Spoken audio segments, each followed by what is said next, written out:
रेसों की तरह तहसील लावा में भी 14 अगस्त यौम आज़ादी के मौके पर प्रेस क्लब लावा की जानिब से जश्न आज़ादी कबड्डी मैच का शानदार इनेकाद किया गया,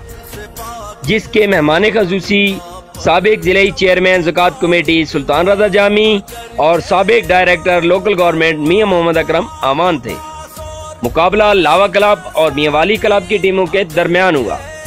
जिसमें लावा क्लब की टीम 26 पॉइंट के साथ कबड्डी कप अपने नाम करने में कामयाब रही और मियांवाली क्लब को 23 पॉइंट के साथ शिकस्त का सामना करना पड़ा।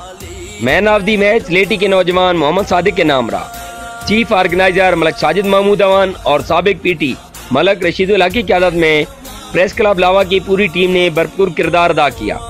इलेक्ट्रॉनिक मीडिया प्रेस क्लब लावा की सदर सिराजुल हक मलिक और प्रेस क्लब लावा के सदर साजिद महमूद अवान इस इवेंट के इनेकाद और अंत तक मेहनत ने इसे कामयाब बनाने में भरपूर किरदार अदा किया। अहलियान लावा जिनकी मोहब्बत और बेमिसाल नज़्म ज़ब्त ने यह बात साबित कर दी कि हम मुहज़्ज़िब कौम से ताल्लुक़ रखने वाले मुहज़्ज़िब लोग हैं